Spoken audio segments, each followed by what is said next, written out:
पर बैठे किसानों के अध्यक्ष राकेश टिकैत ने दिया था। आज जब देश में विधानसभा चुनाव का परिणाम आया, देश में वो बात सही हो गई और किसानों ने जो जनता से आह्वान किया उसका नतीजा ये कि बीजेपी के बंगाल में करारी हार हुई। ऐसे में आज न्यूज 24 एक्सप्रेस की टीम ने किसान मोर्चा के अध्यक्ष राकेश टिकैत से जाना कि बीजेपी की इस हार से किसान मोर्चा के इस आंदोलन को क्या ऊर्जा मिली, क्या है उनकी अगली रणनीति, जानते हैं। 2 मई जिसका इंतजार पूरे देश को था। क्यों? क्योंकि यहाँ बहुत सारे विधानसभा के चुनाव के रिजल्ट थे और जहाँ किसान आंदोलन की बात करें, उनने एक ही बात कही थी कि हम हार गए हैं थक के कि हमारी मांगों सुन लिया जाए, पर ये सरकार सुनने तैयार नहीं थी। इन्होंने एक बात ठानी थी कि इनको सिर्फ सबक दिखाएंगे, रास्ता दिखाएंगे, तो कैसे? वोट पे चोट देके। जिसका इन्होंने कार्य किया कैसे? जिस तरीके से किसान आंदोलन के अध्यक्ष बोले या राकेश टिकैत जी बोले, जब ढूंढते ढूंढते बीजेपी के सारे मंत्रियों को बंगाल पहुंचे और बंगाल की जनता से एक आह्वान करके आए थे, बंगाल क्या पूरे देश की जहाँ जहाँ चुनाव है वहाँ की जनता से एक आह्वान करके आए थे, देना तो वोट उसको जो किसानों का साथ हो, किसानों के लिए खड़ा हो, लुटेरों को नहीं। ऐसे ही नेता राकेश टिकैत जी से मुलाकात है, बातचीत है और पूछेंगे उनसे कि अब आगे क्या, और इस जीत के बाद जो इनको मिली है इनसे आगे इनका मनोबल कितना बड़ा होगा। राकेश जी, सबसे पहले तो बहुत बहुत बधाई बोल रहे आपको कि एक जो आपका संगठन एक बात लेके चला था कि इनसे बात कर करके तो थक गए 11 राउंडों की, पर इनको चोट मिलेगी, वोट की चोट। ये वोट की चोट कितनी गहरी इनके तक पहुंची होगी और आगे किसान आंदोलन में इसका क्या इफेक्ट पड़ने वाला? देखो, आंदोलन में किसान तो बंगाल गया, बंगाल इनको कह के गया कि आप हमारे से यहाँ पे बात नहीं करोगे तो आप भी बंगाल जा रहे, हम भी बंगाल जा रहे, आपसे बात वहीं करेंगे। और हमने अपनी बात वहाँ पर रखी, बंगाल के किसानों के, आम जनता के सामने रखी। ये एक मुट्ठी वहाँ पे चावल मांग रहे थे, हमने कहा कि इसकी एमएसपी इनसे मांग लो। तो हमने तो बात करी कि एमएसपी का रेट बंगाल के लोगों को क्यों ना मिले, तो उनका भी तो 1850 रुपये पर क्विंटल बिकना चाहिए ना, उनका भी जो धान है, जो चावल है, वो भी बिकना चाहिए उनका भी। तो ये बात हमने वहाँ पे करी और कहा कि इस पार्टी को वोट मत देना, आप जिसको चाहो उसको वोट दे लो, इसको वोट मत दो, इसने पूरे देश को लुटा है, इसको वोट मत देना। तो वहाँ की जनता ने ध्यान दिया और वहाँ की जनता ने इनको हराने का काम करा। बंगाल की बात नहीं करें अपन तो तमिलनाडु की बात भी करें, पश्चिम बंगाल के अलावा केरला की बात कर रहे हैं, जहाँ की करें, यहाँ तक कि आपने राजस्थान के दौरे किए थे। राजस्थान में भी 3 उपचुनाव सीटों पे हुआ है और तीनों की तीनों बीजेपी हारी। क्या चोट पे वोट का जो कार्य था, इन पे अब जोरदार लग के क्या उम्मीद बनती है कि किसानों की मांगों को अब ये बात आँख खुली होगी इनकी? अब तो देखो, इनको बात करनी चाहिए। अब ये बात नहीं करेंगे, ये धरने तो खत्म नहीं होंगे। और हम पूरे देश में जो एक कोरोना जो चला हुआ है, इसके बाद में पूरे देश भर में हम फिर जाएंगे। और हमारी कल हमने मीटिंग अम्बाला में की, अभी कोई हमने प्रोग्राम कहीं नहीं दिए, अभी अगर ज़्यादा देंगे तो प्रेस कॉन्फ्रेंस सिर्फ देंगे। और जैसे ही ये थोड़ा सा मामला ठीक होगा उसके बाद में हम पूरे देश भर में फिर जाएंगे और जहाँ पर इलेक्शन होगा हम वहाँ पे भी जाएंगे। सरकार को हमसे बात करनी पड़ेगी, संयुक्त मोर्चे से बात करनी पड़ेगी, जो किसानों के इशू हैं उस पर बातचीत करनी पड़ेगी इनको। सूत्रों की माने तो जिस तरीके से अभी सरकार जो कोरोना चल रहा है महामारी बहुत स्पीड से, उनका कहना है कि इस किसान आंदोलन को भी जिस तरीके से पहले एनआरसी का मुद्दा चला था, जिस तरीके से कोरोना का ही काल लेके, कोरोना का सहारा लेके उस आंदोलन को खत्म किया था, सरकार का निशाना शायद तक अब यहाँ पे भी नजर आता है। ये एनआरसी और शाहीन बाग नहीं है, इसको ना शाहीन बाग समझे, ना सरकार गलतफहमी में रहे कि ये शाहीन बाग है, वो नहीं है। ये मुकाबला होगा यहाँ पे। अगर लॉकडाउन की स्थिति बनती है तो फिर तो वो जैसा देश के लिए लगता है तो आपको भी उसी तरह के वापस पालन करेंगे। हमारा गांव है, हमारे घर हैं, ये जैसे पूरा देश और गांव रहेंगे ऐसे यहाँ पे रहेंगे हम। आज उत्तर प्रदेश के पंचायत चुनाव का भी परिणाम चालू है। 6 महीने बाद उत्तर प्रदेश, उत्तराखंड में भी चुनाव है जहां इनकी सरकार है।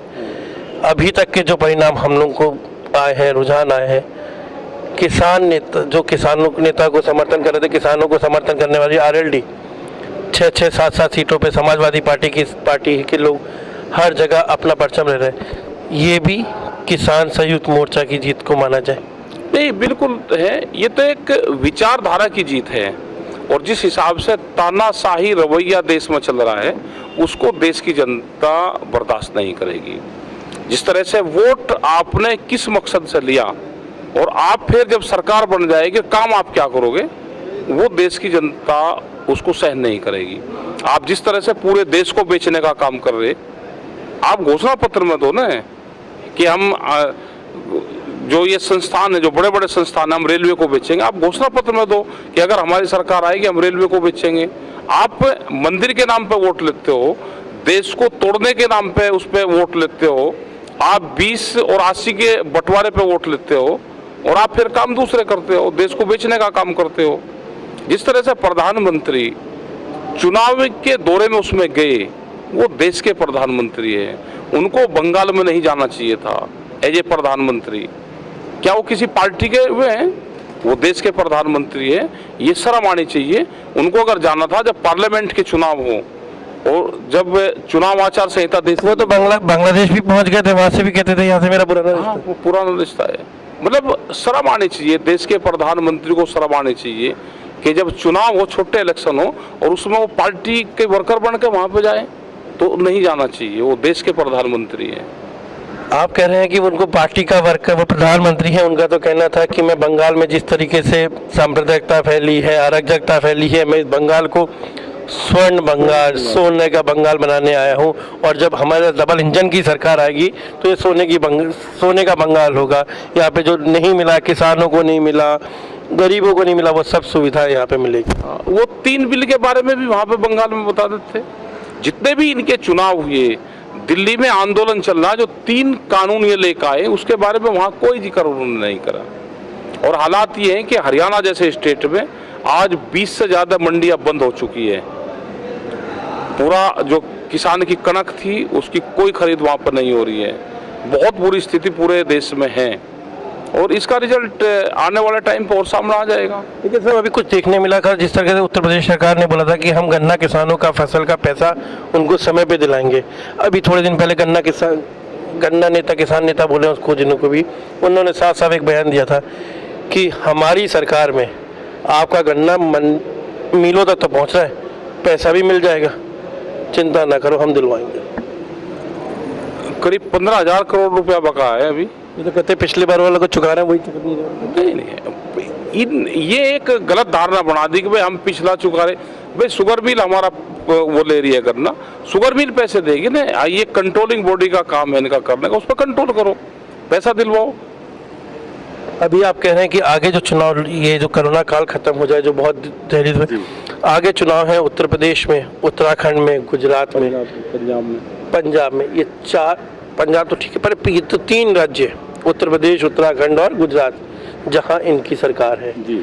अभी आप गुजरात पहुंचे थे, नरेश जी पहुंचे थे, जिस तरीके का रवैया वहां की शासन प्रशासन ने किया था, क्या लगता है कि आसान होगा गुजरात के अंदर वापस जाके इनके खिलाफ खड़ा होना? क्यों नहीं खिलाफ होंगे, वो तो देश का अंग है। वहां पर जाएंगे और गुजरात की जनता को तो आज़ाद करवाना है। गुजरात तो कैद में है अभी, और वहाँ पे किसी पार्टी की सरकार नहीं, वहाँ पे पुलिस स्टेट है। वो देश में अकेला ही की स्टेट है कि जो पुलिस स्टेट है। वहाँ पे पुलिस के अपने कानून चलते हैं, वहाँ पे कोई बोल नहीं सकता। वहाँ कश्मीर से भी ज़्यादा बदतर हालात आज वहाँ की जनता के हैं, तो उसको तो आज़ाद करवाना है वहाँ के लोगों को। और देश में एक ही स्टेट ऐसा है कि जहाँ पे खेती करने के लिए जमीन का अधिग्रहण करा जाता है, वो है गुजरात। रिलायंस को 60 गांव की जमीन रिलायंस को कंपनी को दी, और वो खेती करेगी, उसमें आम की खेती करेगी। मुंबई में बैठने वाला कंपनी गुजरात के गांव में खेती करेगी, वो फायदे में रहेगी। गुजरात के गांव के लोग अपने गांव में खेती करेंगे, वे नुकसान में रहेंगे। तो ये जो मैथ का जो टीचर है, इस टीचर की जरूरत हमको भी है कि भाई कहाँ है, उससे जरा हमको भी बता दो वो कहाँ रहता है। ये मैथ्स के टीचर की बात करते हैं, तो अब क्या जिस तरीके से ये संयुक्त किसान मोर्चा की जीत है, पूरे प्रदेश, पूरे राज्यों में जिस तरीके से चुनाव हुए, उपचुनाव हुए, और जहां राकेश टिकैत के साथियों, राकेश टिकैत के भाइयों ने जिस तरीके से आह्वान किया था, किसी को भी दो, पर इनको वोट न देना, उसका उपचुनाव में भी असर दिखाई दिया है। मध्य प्रदेश की सीट थी जो भी कांग्रेस के पास चली गई, राजस्थान कांग्रेस के पास चला गया, झारखंड उपचुनाव कांग्रेस के पास चला गया। तो क्या अब पहल करेंगे बातचीत की या उनका इंतजार करेंगे बातचीत? नहीं, बातचीत तो जिसके बाहर बैठे हुए हैं, बात तो उसी को करनी है ना। उसको कब, कहाँ और कैसे बुलवाना है वही बताएगा ना कि आओ हम बात कर रहे हैं। हम तो तैयार हैं, हमने तो कह रखा है हमको सरकार से बात करनी है, हमारे इशू है, तो सरकार बताएगी ना कि कहाँ पे उसको बुलवा के बात करनी है। जितने राज्यों में चुनाव हुए और वहाँ की जनता ने माने तो आपकी बात को माना है, और जिस तरीके से आपने जो बोला उनको समझा है वहाँ के किसानों। न्यूज़ 24 एक्सप्रेस के माध्यम से वहाँ की जनता को क्या कहना चाहेंगे सर? वहाँ की जनता का धन्यवाद है कि उन्होंने हमारी बात को समझा और देश की जनता की भावनाओं को समझा, उनकी भावनाओं की कदर करी। वहाँ पे बंगाल में ममता बनर्जी जी की जीत नहीं है, वो देश की आम जनता की जीत है, देश की भावनाओं की जीत है, देश के जो एक विचारधारा थी, जो एंटी बीजेपी विचारधारा थी, उस विचारधारा की जीत है। और पूरा देश में आज खुशी का माहौल है कि अकेले जो बंगाल था, बंगाल पे जिस तरह से इनकी हार हुई है, तो सब लोगों को खुशी है कि इनकी बार 200 पार। हाँ, अब की बार जो ये कहते थे ना कि 200 पार, जो एक नारा दे रखा था इन्होंने, तो इनको सबक सिखा दिया वहाँ की जनता ने। ममता बनर्जी का कहना है, ममता टीएमसी के लोगों का कहना है, कुछ किसान नेताओं का भी कहना है कि एक महिला के अपमान का बदला भी इन्होंने बहुत अच्छे से लिया है वहाँ की जनता ने। क्योंकि जिस तरीके से एक महिला का अपमान तरह तरीके से, चाहे अमित शाह जी की बात करें, चाहे नरेंद्र मोदी की बात करें, यहाँ तक कि उत्तर प्रदेश के मुख्यमंत्री तक ने बयान में कह दिया था कि ममता दीदी अब तो तुम्हारा खेला हो बे। क्या लगता है कि महिलाओं का, प्रदेश के प्रधानमंत्री को इस तरीके से महिलाओं के लिए शब्द कहना उचित था? नहीं कहना चाहिए। हमने बार बार कहा है कि वो देश के प्रधानमंत्री हैं। अब उनको तो महिलाओं का सम्मान का पता ही नहीं कि महिलाओं का क्या सम्मान होता है। तो मातृशक्ति का सम्मान नहीं करेंगे तो उनका यही हर्ष होगा, तो लोगों का इसी तरह का हर्ष होगा।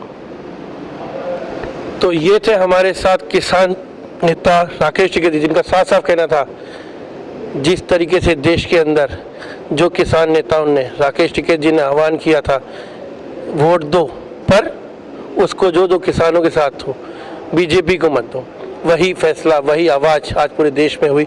और जहां बीजेपी 200 पार का नारा लेती थी, आज वहां बंगाल में 80 सीटों के अंदर रह गई। मातृशक्ति किसानों का जो आदर नहीं करेगा, उनके लिए एक बहुत सीधा संदेश है इनका। आगे आने वाले समय में भी इससे बड़ी दुर्दशा होगी।